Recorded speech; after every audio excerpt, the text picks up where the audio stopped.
It started with bubbles. Thousands of them, cascading over the edge of my pool like a foamy tidal wave, spilling onto the deck, creeping towards my lawn. At first, I thought I was hallucinating. Maybe I had left some chlorine tablets in too long, or perhaps there was some freak chemical reaction I didn't know about. But then I saw it, sudsy streaks leading away from the pool, a telltale white residue on the pavement, and a familiar shadow in the security footage. There she was, in all her glory, Karen, the self-appointed dictator of the HOA, dumping an entire box of industrial-strength detergent straight into my pool. A fresh wave of rage boiled inside me as I watched her shake the empty container over the water, ensuring every last grain of soap had dissolved into my once pristine backyard oasis.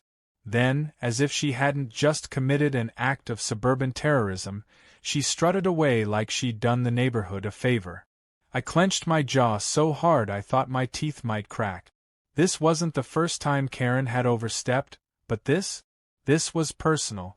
She had been after me for months, constantly citing bogus HOA violations, despite the fact that my house wasn't even part of the HOA. My crime? Refusing to bow to her ridiculous rules. The wrong shade of patio furniture? Fine. My mailbox wasn't community standard? Another fine. My lawn was too natural? Apparently, having a lawn that wasn't chemically altered into a golf course was an offense. But this time, she had crossed a line. The doorbell rang, pulling me from my murderous thoughts. It was Matt, my best friend and an unfortunate witness to my morning meltdown. He took one look at the foamy disaster and nearly doubled over laughing. "Dude, did you install a hot tub overnight and forget to invite me?" he wheezed, hands on his knees. I glared at him before jabbing a finger at my phone's screen. "Karen." His laughter cut off like a switch. He grabbed the phone, squinting at the footage before letting out a low whistle. "Oh, she's really outdone herself this time. Yeah. I'm about 5 seconds away from turning her yard into a swamp." Matt stroked his chin, pretending to consider the idea. A tempting thought. But let's go bigger. I frowned. Bigger. A slow grin spread across his face. "HOA meetings today, right?" I exhaled sharply, my mind already jumping ahead. Karen would be there, basking in her self-imposed authority, dictating her latest demands to the miserable homeowners forced to endure her reign. Maybe she thought she could get away with this because she assumed I wouldn't retaliate. That was her first mistake. By the time we arrived at the community center, the room was already packed. Rows of folding chairs were filled with neighbors, some looking as worn down as prisoners in a never-ending trial, others wearing the forced politeness of people who knew better than to cross Karen. At the front of the room, she stood like a queen addressing her court, her perfectly coiffed blonde bob unmoving despite the ceiling fan whirring overhead. And as I was saying, Karen's voice rang out, "We must enforce stricter visual standards for our community. There have been violations." Her eyes flicked to me with the subtlety of a car alarm. "Some people believe they are above the rules." I raised my hand. "I have a question." Karen sighed, as if already exhausted by my existence. "Yes, Jake." I stood, holding up my phone. "Would you say that dumping industrial-strength detergent into someone's personal property qualifies as a violation?" A murmur rippled through the crowd. Karen's smile didn't falter, but I saw the way her fingers twitched slightly, gripping the clipboard in front of her.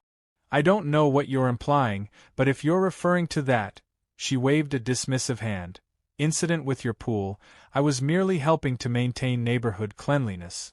You should thank me, really." I took a deep breath, forcing myself to keep my voice level. "I have security footage of you doing it." The murmuring turned into a low chuckle from some of the less HOA-loyal members of the audience. Karen's expression didn't waver, but I saw it, the tiniest flicker of something behind her eyes. Panic? Maybe. "Security footage can be misleading," she said smoothly. "And let's not forget, your pool has been a topic of concern for months. Perhaps this is a sign you should consider redesigning it to better fit community standards." Matt, sitting beside me, muttered under his breath, Oh, she's good. Evil, but good. I exhaled through my nose. So, just to clarify, you think dumping soap into my private pool was justified because you don't like how it looks? Karen's lips pressed into a thin line. I think we should focus on the bigger picture here. I turned to the crowd. Raise your hand if you think Karen is completely full of. All right, that's enough, Karen cut in sharply. If you have an issue, you're welcome to file a complaint through proper channels. Matt snorted. Like you actually process complaints that aren't your own. A few quiet laughs slipped out from the back of the room. Karen straightened, regaining her poise. If there's nothing else, I'd like to move on to the next agenda item. I gritted my teeth. She was getting away with it. Again. But then, as I sat back down, Matt leaned over, eyes glinting with mischief. You know, he murmured, if you drain that pool right, all that soap's gotta go somewhere. I blinked at him, processing the suggestion. Then, slowly, a grin spread across my face. Karen wanted to play dirty? Fine. I could play dirty too. Draining a pool isn't exactly a covert operation, but with the right setup, it can be done smoothly. That's what I told myself as I stood there in the dead of night, staring at the hose snaking from my pool towards Karen's perfectly manicured lawn. Matt crouched beside me, watching the water trickle out, his grin wide and filled with anticipation. I hadn't even started the full drain yet, and already, I could imagine Karen's reaction when she woke up to find her pristine grass drowning in a sea of soapy water. It was poetic justice. It was beautiful. It was also slightly terrifying because if she caught me, she'd turn this into a federal case. The plan was simple. My pool, which had been turned into a bubble factory thanks to Karen's detergent stunt, needed to be emptied anyway. Draining it onto my own lawn wasn't an option unless I wanted my yard to turn into a swamp. So, logically, the next best place was the person responsible for the mess in the first place. My hose was perfectly positioned to release a steady flow of water, not enough to cause immediate alarm but enough to soak deep into the roots of her precious flower beds. The same flower beds she had spent years bragging about, the ones that won her the neighborhood's Best Lawn Award 5 years in a row. Matt nudged me. It's really working. You think she'll notice right away? I smirked. She'll notice when the sun comes up and she steps outside expecting perfection but finds a soap-covered disaster instead. We sat back, letting the plan unfold naturally. The night air was crisp, the quiet hum of the draining water almost meditative. I half expected something to go wrong, for Karen to somehow sense the disturbance in her domain and come storming out of her house like a suburban Sith Lord. But nothing happened. The street remained silent, the houses dark. It was almost too easy.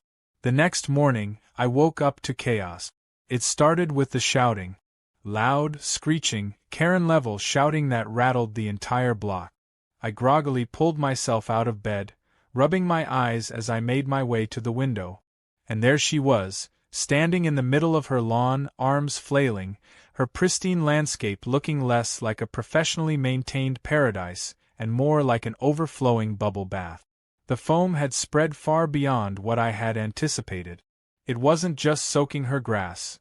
It had spilled onto the sidewalk, creeping towards the neighboring houses. Some kids from down the street had already discovered the mess and were gleefully jumping into the thick patches of foam, treating it like a winter wonderland. Matt arrived at my house seconds later, nearly breathless from laughing. "Dude, have you seen it? It's worse than we thought." I followed him outside, and that's when I truly took in the extent of the disaster. The detergent hadn't just soaked into Karen's lawn, it had traveled downhill, pooling into the yards of at least 4 other houses. White suds clung to fences, flower beds, and porches, turning the entire street into a scene straight out of a slapstick comedy. The neighborhood had essentially been turned into a giant bubble party, and Karen was losing her mind in the center of it. I barely had time to process it before she spotted me.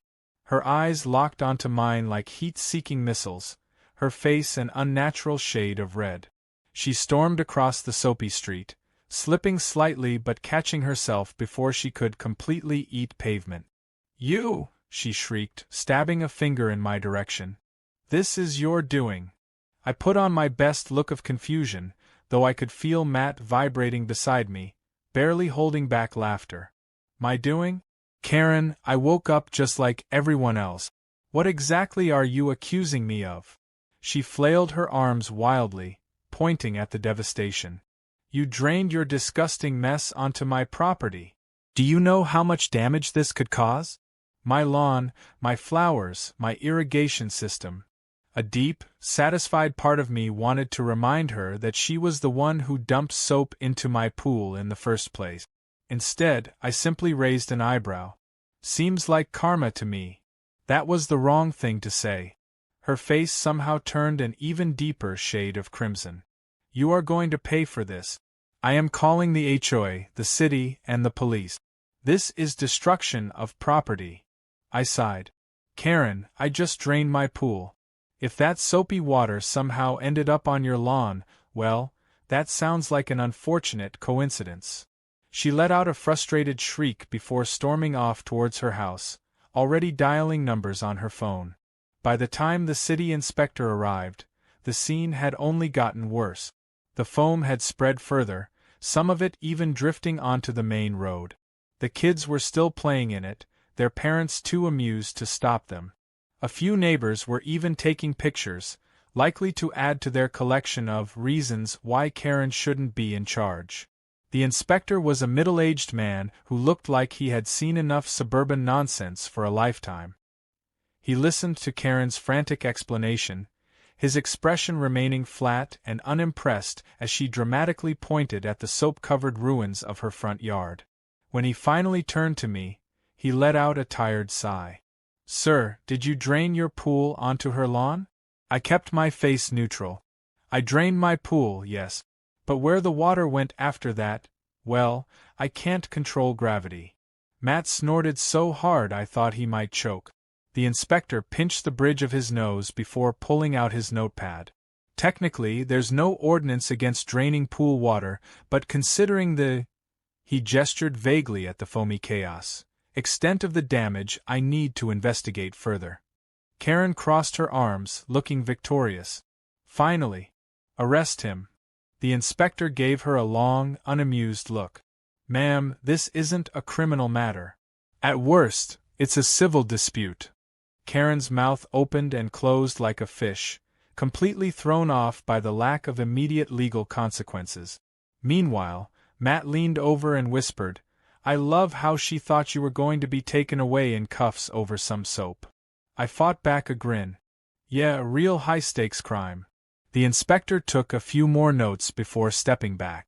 "I'll have to file a report, but unless there's actual property damage beyond some lawn issues, this isn't something that warrants further action." Karen made a strangled sound, her frustration reaching new heights. "This is an attack. A coordinated attack on my property." Before the inspector could reply, Matt, who had been fiddling with his phone, suddenly let out a triumphant laugh. "Oh man, this just keeps getting better. Jake, you're gonna love this." I glanced at him, confused. "What?" Matt turned his phone around, showing me something that made my stomach flip in the best way possible. Karen's been breaking the law this whole time. Whatever had been left of Karen's smugness vanished in an instant. I looked at the screen and then back at her. She had no idea what was coming next. Karen's smugness drained from her face the moment she saw Matt's phone screen. Her lips parted slightly, her confidence flickering as she tried to process what was happening. I stepped forward, taking the phone from Matt's hand, my eyes scanning the screen. And there it was, the kind of revelation that could make even the most power-hungry HOA queen crumble. Matt had dug up property records, water usage reports, and even a few neighborhood complaints that never made it past Karen's iron grip. It turned out that for years, she had been illegally diverting city water into her lawn irrigation system, bypassing regulations and racking up a bill that she had never actually paid. The records were clear. She had installed an unauthorized underground connection, drawing thousands of extra gallons without approval. It wasn't just a violation of HOA guidelines, it was an outright offense. I looked up from the phone, my expression slow to morph into the satisfaction I felt bubbling up inside me. "Karen," I said, dragging out her name just enough to watch her squirm. "You wouldn't happen to know anything about illegal water siphoning, would you?" Her hands clenched at her sides. "That's ridiculous." The city inspector, who had been trying to remain neutral in this whole mess, suddenly straightened. "What did you just say?" Matt, unable to hold back his excitement, turned his phone around for the inspector to see. "She's been stealing water for years. That fancy green lawn? Yeah, it wasn't because of her so-called award-winning gardening skills. She's been running her own little water network." Karen's face turned ashen. She opened her mouth, closed it, then tried again. "That's a complete lie. You can't trust some internet conspiracy Matt found on his phone." The inspector took the phone, his brow furrowing as he scrolled through the document. His silence stretched, and then he exhaled heavily, rubbing his temple like a man who had just realized his simple HOA dispute had turned into a government-level scandal. "These are public records," he muttered. "City complaints, violation reports, meter readings that don't match usage records." He turned back to Karen, and this time, the polite neutrality was gone. "Ma'am, this is serious." Karen's panic was setting in now. "This is harassment. They're making things up. You need to arrest them, not me." The inspector ignored her and pulled out his radio. "I need someone from the water department out here ASAP. We might have a case of illegal siphoning." Karen sputtered, her carefully crafted composure shattering into pieces. The neighbors, who had previously been watching the soap-covered fiasco unfold with mild amusement, were now whispering amongst themselves, realizing that the woman who had terrorized them with fines and complaints had been breaking the biggest rule of all. One of the older residents, Mr. Thompson, chuckled under his breath. "Looks like the HOA queen isn't as squeaky clean as she wants us to be." Karen turned on him, her face contorting in rage. "You all are ungrateful. I built this neighborhood. I made it beautiful." "By stealing from it?" I asked, tilting my head. She let out a frustrated shriek before pointing at me again. "This is your fault. You and your disgusting pool. If you had just followed the rules, none of this would have happened." Matt laughed so hard he had to clutch his stomach. "Oh, this is gold. She actually thinks she's the victim here." The next hour was a blur of escalating event. The city inspector called in reinforcements, and within minutes, workers from the water department arrived with equipment to check the irrigation system. They found the illegal connection almost immediately, pipes hidden beneath Karen's flower beds, rerouted straight from a main city line. It wasn't just a minor infraction, it was theft. A costly, recordable, and prosecutable theft. Karen's excuses spiraled from outrage to desperation. She tried to claim ignorance, saying she had no idea how the system had been installed. Then she accused her late husband of doing it without telling her. Then, when that failed, she blamed the previous homeowner, despite the fact that she had lived there for over 20 years. The more she talked, the deeper she dug her own grave. The final nail in the coffin came when the water department official looked up from his report and shook his head.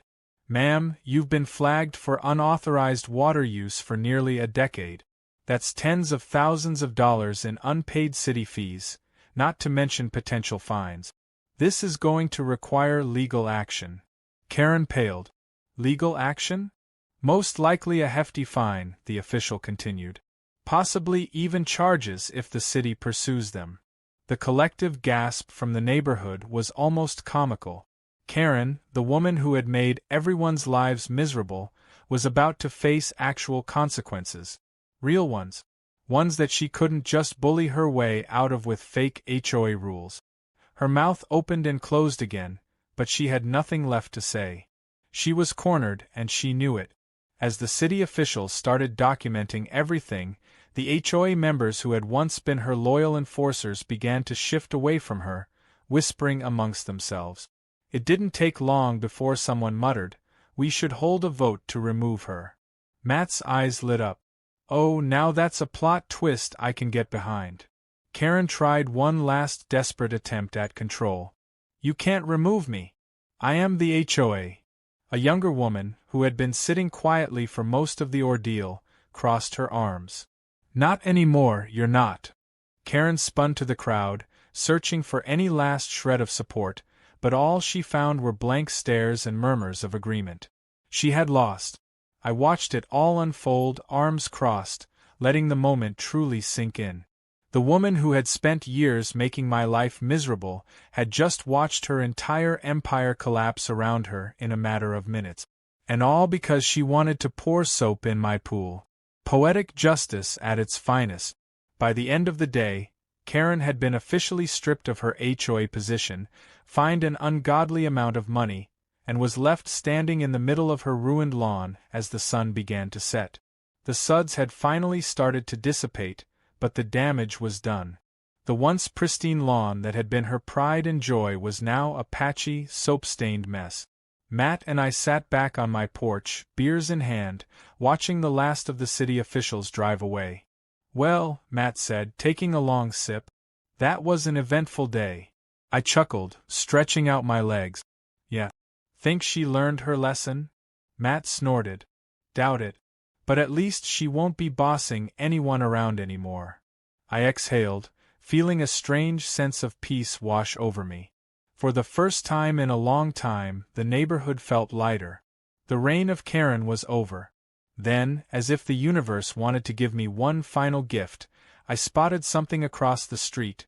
Karen, standing in the middle of her destroyed lawn, her arms crossed, glaring at the sudsy remains of her once perfect world. I lifted my beer in a silent toast. To karma. Matt clinked his bottle against mine. And to the best pool revenge in history.